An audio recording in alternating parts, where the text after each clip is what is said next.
Uhum. Tá? E como é que tu enxerga esse negócio mais recente que está acontecendo de poder editar o nosso material genético? Não sei se tu já entrou nesse assunto, se tu Sim, pesquisa sobre claro. isso.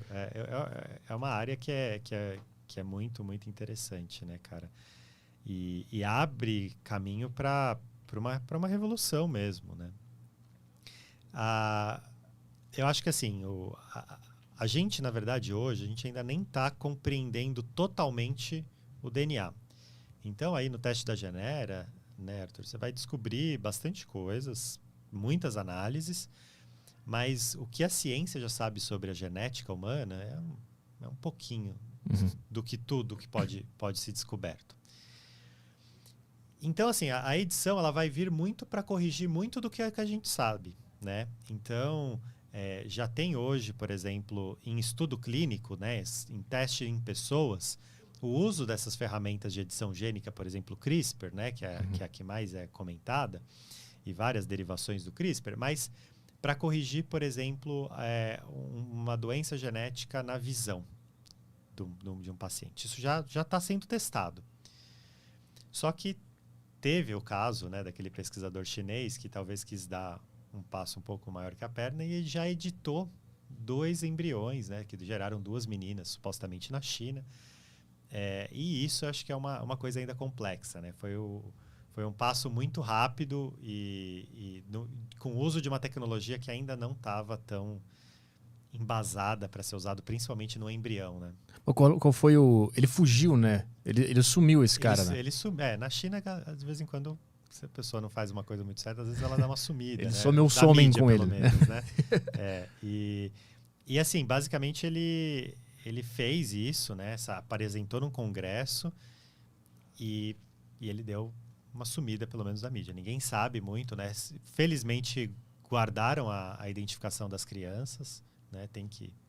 Não tem que ficar expondo as crianças, mas eu não sei muito o que aconteceu com ele. O que ele fez foi criar 2 pessoas editadas. Foi isso? Ele escolheu como as pessoas tinham que ser. Exato. Na verdade, ele tem uma variante genética que ela está presente principalmente em algumas populações da Escandinávia. É uma mutação genética rara que o ponto positivo dela é que as pessoas que têm essa variante supostamente são imunes ao vírus do HIV.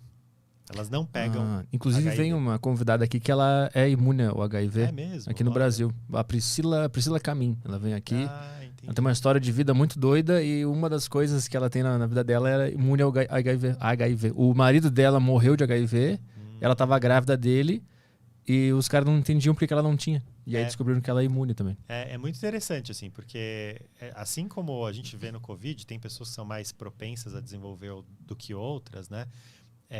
Isso, por exemplo, no HIV era chocante, né? Eles veem pessoas que realmente foram muito expostos de diferentes maneiras, né? E que acabaram não se contaminando com o vírus, né? E uma dessas variantes identificadas foi essa, que o pesquisador chinês resolveu fazer alteração nas crianças chinesas para elas ficarem supostamente imunes ao HIV. A questão qual que é? Né? Essa mesma variante ela ainda não é tão estudada. Tem alguns estudos que falam que essa variante pode causar uma morte prematura. Então, é muito complexo por uma condição que claro, é bom você ter uma imunidade a uma doença grave como HIV, mas você fazer uma modificação tão drástica com uma tecnologia tão nova em crianças que vão nascer. Eu acho que esse foi o maior problema. Né? Mas é interessante, né, o que a gente pode fazer.